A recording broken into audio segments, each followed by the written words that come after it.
올해 벚꽃 개화 시기는 서울 기준 4월 2일 예상된다고 하는데요. 벚꽃 호캉스 지금부터 준비하셔야죠. 또또남이 추천하는 벚꽃 호캉스 맛집. 안녕하세요, 또또나는 남자 또떠남입니다. 벚꽃 시즌 추천드리는 호캉스 맛집이 두 군데가 있는데요. 한 곳은 지난해 이 무렵 추천해드린 소피텔 호텔이 아닌 소피텔 레지던스가 있고요. 그리고 나머지 한 곳이 오늘 소개해드릴 워커힐 호텔 더글라스 하우스입니다. 워커힐 호텔은 많이 들어보셨겠지만 대부분 그랜드 워커힐 또는 비스타 워커힐을 가보셨을 거고요. 더글라스 하우스는 뒤쪽 숲속에 위치하고 있기 때문에 비교적 덜 알려진 곳입니다. 큰 숲을 가지고 있는 워커힐 호텔 자체가 원래 벚꽃이나 단풍 시즌 유명한 곳이기도 하고, 그 중에서도 가장 안쪽에 위치한 더글라스 하우스가 벚꽃 즐기기엔 정말 좋죠. 워커힐 호텔은 지하철 5호선 광나루역에서 셔틀버스를 타고 꽤나 한참을 올라가야 하는데요. 벚꽃 시즌엔 올라가는 길마저 핑크핑크하죠. 워커힐 호텔 입구에 하차한 후 더글라스 하우스까지는 따로 차를 한번 타고 이동해야 하는데요. 24시간 운영하는 셔틀버스나 호텔에서 운영하는 승용차를 타고 이동하게 됩니다. 더글라스 하우스 입구는 호텔이라기보다는 한적한 산장에 온 느낌이 드는데요. 모바일 체크인 전용 호텔이기 때문에 체크인은 별도 직원분들 도움 없이 키오스크를 통해 진행하고 카드키까지 수령을 하게 되죠. 카드키를 찍어야 들어갈 수 있는 안쪽 내부는 밖에서 본 것과 같이 정말 고급 산장에 온 느낌인데요. 오래된 건물이다 보니 층고가 낮지만 바닥과 천장을 나무로 장식하고 따뜻한 느낌의 가구와 벽난로까지 갖추어 놓아 여기가 정말 서울이 맞나 싶을 만큼 평화로운 모습을 하고 있습니다. 한쪽에는 프런트 데스크와 같은 탁자가 있지만 타 호텔들과 달리 직원분들이 항시 대기하고 있는 모습은 아니고요. 그야말로 조용히 쉬고 가기 위한 컨셉을 유지하기 위함인지 오며 가며 마주치는 몇 안 되는 투숙객들 외에는 직원분들조차 마주칠 일이 잘 없습니다. 같은 이유로 더글라스 하우스는 만 13세 미만 아동도 투숙을 할 수가 없네요. 입구를 통해 들어온 로비가 있는 층이 호텔의 가장 높은 층인 3층이고요. 이 3층을 포함한 3개 층의 기본 객실인 딜럭스와 2종류의 스위트까지 총 3종류의 객실이 위치하고 있습니다. 27제곱미터의 딜럭스 객실은 크지는 않지만 역시 숲속 산장의 분위기를 잘 살려놓아 감각적인 모습인데요. 역시 바닥부터 천장까지 목재를 많이 썼고요. 거기에 친환경적인 느낌이 나는 녹색 포인트 베개와 액자, 다홍색 테이블을 놓음으로써 뻔하지 않은 모습을 보여주고 있죠. 세장갑기 또한 조명등이나 감각적인 티볼리 오디오도 객실을 보다 세련되게 만들고 있습니다. 크지 않은 객실이지만 답답하지 않은 이유는 객실에 발코니가 있기 때문인데요. 한국 1세대 현대건축가인 김수근 건축가가 설계한 방사형 형태의 발코니에선 탁 트인 전망은 아니지만 그랜드 워커힐과 숲이 보이는 더글라스 하우스만의 숲 전망을 감상할 수 있습니다.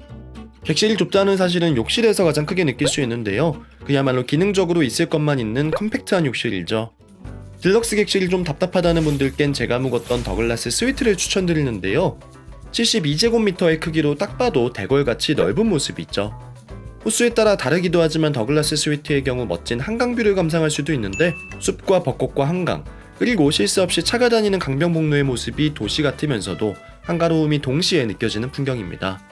더글라스 스위트는 거실과 침실이 나누어져 있지 않은 스튜디오 형태인데요. 마치 실제 짐승을 사냥하여 만든 듯한 카페트와 단순하면서도 개성있는 가구, 거기에 창가 옆에 있는 해머까지 더해져 더글라스 하우스의 정체성을 여지없이 보여주고 있죠. 전통 느낌이 나기도 하는 TV 주변의 장식과 대리석 마감을 통해 고급스러움도 놓치지 않은 모습입니다. 침실과 거실은 벽은 없지만 큰 업무용 테이블로 구분이 되고요. 딜럭스 객실과 달리 청색의 쿠션과 의자를 통해 포인트를 주고 조명에도 재미있게 라탄 소재가 쓰였죠. 욕실은 입구 쪽과 침실 두 곳에서 들어갈 수 있으며 길게 뻗어 있는데요. 중간엔 세면대가 있고 양쪽엔 샤워부스와 욕조, 변기가 있는 공간으로 나누어져 있습니다. 막 체감되는 정도는 아니지만 아로마 테라피 기능이 있는 샤워헤드가 준비되어 있고요. 어미니티는 동구박 바형 제품과 코비글로우 바디로션 등이 준비되어 있습니다. 참고로 별건 없지만 미니바 안에 있는 음료도 모두 무료이니 잊지 말고 챙겨 드셔야 하겠죠. 더글라스 하우스엔 또 하나의 스위트가 있는데요. 전통 좌식 형태를 살린 트레디셔널 스위트입니다. 53제곱미터의 객실은 더글라스 스위트와 딜럭스의 중간 정도 되는 크기인데요. 거실에 마치 전통 가옥의 마루와 같이 차를 마실 수 있는 낮은 높이의 좌식 가구로 꾸며진 것이 특징이죠. 실제 트레디셔널 스위트는 바닥에 온돌이 설치되어 있어 뜨끈뜨끈하게 바닥 난방이 가능합니다. 창가를 보며 앉을 수 있도록 창가에 테이블이 설치된 것도 특이하네요. 반투명한 유리문으로 분리되는 안쪽 침실은 앞서 본 두 객실과 크게 차이는 없지만 객실 컨셉에 맞게 침대의 높이가 낮고요. 벽에 걸린 그림이나 침대 주변 스탠드 또한 객실 컨셉에 맞게 준비되어 있죠. 트레디셔널 스위트의 경우 전 객실 1층에 위치하며 더글라스 하우스에서 유일하게 발코니가 없는 객실이고요. 전망도 주차 타워 쪽이 보이는 모습입니다. 어찌 보면 온돌 한실객실로 꾸밈으로써 이러한 단점을 보완하려고 노력한 것도 같네요. 더글라스 하우스 투숙객은 누구나 로비 옆에 위치한 더글라스 라운지에 무료 이용이 가능한데요. 일반적으로 이그제큐티브 라운지라고 불리는 투숙객용 라운지라고 보시면 됩니다. 체크인 후 5시까지 간단히 간식이 제공되는 라이트 스낵, 그리고 저녁 7시부터 9시까지 제공되는 해피아워와 같은 더글라스 아워, 아침 7시부터 10시까지 제공되는 조식 라이트 브렉퍼스트까지 총 3번 서비스가 제공되는데요. 요즘 대부분의 호텔 이그제큐티브 라운지가 그러하듯 라이트 스낵은 그냥 차 한 잔에 달달한 간식 정도 하기 좋은 정도의 스낵이 제공되고요. 해피아워는 주류와 함께 곁들여 먹을 안주류의 음식이 제공되는데 객실에서 드시고 싶으면 와인 한 병과 함께 음식을 종이 상자에 담아 가지고 들어가실 수도 있습니다. 전반적으로 음식 종류가 많지 않고 배가 찰만한 메뉴가 많지는 않아서 식사를 대신하기엔 살짝 부족한 정도이고요. 간단하게 두 분이 치킨 한 마리 정도 뜯고 부족한 알코올 채우기에 딱 좋은 구성입니다. 제공되는 조식 역시 일반 호텔 뷔페 생각하면 굉장히 실망할 수 있고요. 개인적으로 아침부터 막 배불리 먹는 걸 선호하지 않아 가볍게 하루 시작하기엔 좋았지만 호캉스의 꽃은 조식이라고 생각하시는 분들께는 턱없이 부족한 구성이 될 수 있습니다. 더글라스 하우스 부대 시설로는 1층에 위치한 라이브러리가 있고요. 워커힐 자체가 독서를 권장하는 것인지 그랜드 워커힐에도 라이브러리가 있었는데 더글라스 하우스에서도 찾아볼 수 있었네요. 숲속 힐링에 어울리는 공간이었지만 호텔 가서 책을 읽기에 너무 바쁜 저는 딱히 이용할 시간은 없었습니다. 더글라스 하우스 투숙객은 워커힐 호텔의 수영장과 피트니스를 모두 사용할 수 있기 때문에 부족한 부대 시설의 단점을 만회할 수는 있는데요.